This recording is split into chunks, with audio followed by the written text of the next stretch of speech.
Senator. Ms. Rollins, welcome. Thank you. Just want to know if you agree with me that whole milk is the most nutritious drink known to humankind and belongs in our school lunches. Senator, I don't know that you have met my mom yet, but this is all we had in our refrigerator growing up. Not anything else, just whole milk. She is absolutely never going to let us forget this, the fact that this is coming up. But yes, this hits home to me very, very quickly. It brings back a lot of memories. So, Ms. Rollins, like many of us on this committee, you have a love, a passion for rural America, for agriculture.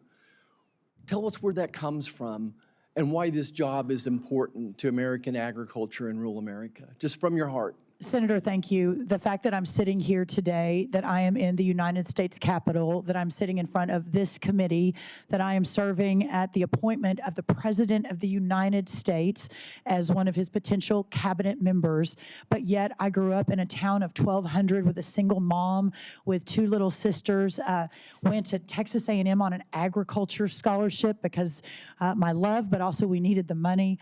That Future Farmers of America is the organization that set my path so many years ago. I am fighting for the next Brooke, who is growing up in a little bitty town with a single mom, that her weekends are spent on horses and raising cattle and barrel racing and at Friday night football, at least in the South, and making sure that those communities continue to raise and provide thriving and incredible opportunities for the next generation of leaders so that this country can continue in the next 250 years to do what we've done in the last 250, and that is to create and govern under our founders' vision of the greatest country in the history of the world. And this work and this committee and this moment in time is the backbone to all of that. Yeah, Ms. Rollins, reminds me of a song that growing up a Kansas farm boys mostly having fun. And I think that's what you're describing. It was That's mostly right. having, it was a simpler time. You pointed out earlier, 90% of rural America supported President Trump in the election, over 90%. Now, every time I see the president, the first thing he asks me is, Roger, how are your farmers and ranchers doing in Kansas? Can you just share with this committee President Trump's compassion for farmers and ranchers? Do you have similar conversations with him as well? Yes. Senator, one of the illuminating moments of my time with him in the last administration, and it was, as you can imagine, an adventure beyond any imagination to be next to President Trump for 3 years and then to continue to work with him after he left the White House to build the America First Policy Institute and continue the policies for the next 100 years, not just for this moment in time. But I, in the last West Wing, I believe I'm speaking correctly, was the only person with an agriculture background. And that wasn't widely known because I was managing the entire portfolio. And but any time in any senior staff meetings or any time we were in the Oval Office and these issues would come up, he would always point to me and say, where are we on that? And it was so clear to me that that is where his heart is. I'll never forget a cabinet meeting where we were having a discussion about some big corporate entity who had asked for a very large sum in the multis of billions of dollars for a project. And that same week he had been asked for that project, he'd also visited some farmers in Georgia. And I'll never forget, I was sitting behind him because I was not part of the cabinet, I was part of the senior staff. And I'll never forget, I don't think the media was in there, but he looked at the entire cabinet and then turned, over his shoulder and looked at us who were sitting behind him as his senior team. And he said, I'm not here for those guys who are asking for billions of dollars for their new project and their market value is many, many billions and billions more. I'm here for those farmers.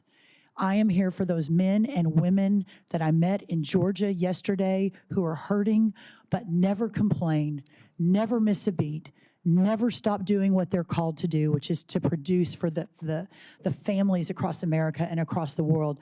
That is who I am here, and we all, pointing to the cabinet and the staff, are here to serve. I think that was in maybe year 2 of the 4, and I've never forgotten it. And when he called me about this job, we talked about that again. Yeah, thanks, Ms. Rollins. So obviously, agriculture, rural America is important to you. It's important to the president. Would you just speak for a moment how important biofuels are to the farmers, to ranchers who benefit from some of the substrates coming out of that process, and to rural America as well, and specifically how 45Z might impact rural America? I think that everyone knows where the president is on this, and he often jokes that there were a lot of meetings. I think a lot of you were in. Senator Grassley, I know you were in many of those in the last White House, making sure that the president fully understood the importance of exactly what you're talking about, Senator, on biofuels and especially to our farmers. I believe that in the last 48 hours, one of his executive orders on energy actually included a mention of biofuels.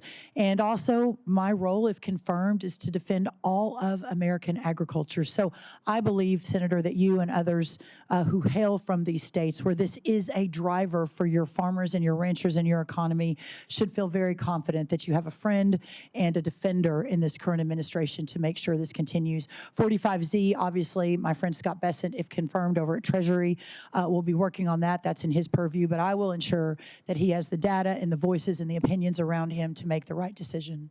Yeah, just one more quick comment on the 45Z is that certainly what we don't want is China to benefit from it. Correct. Which is happening right now. We can go into that in more detail later as well. And by the way, I was just sitting here thinking, I remember President Trump's, the first primary back in 2016 in Iowa, I believe he came out, was the candidate that came out in favor of biofuels as well, as I recall. That's right. Let's finish up on the regulatory environment. Boy, I'm not sure if anything's a bigger concern to the American farmer right now than the regulatory environment.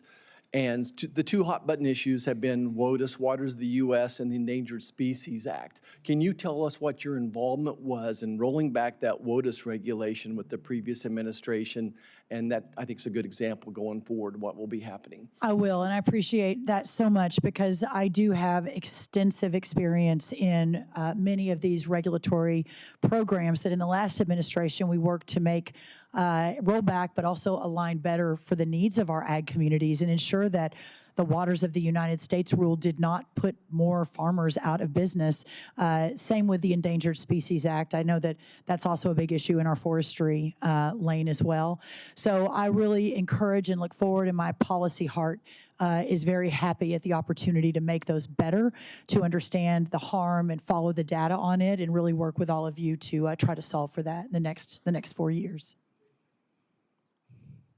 Senator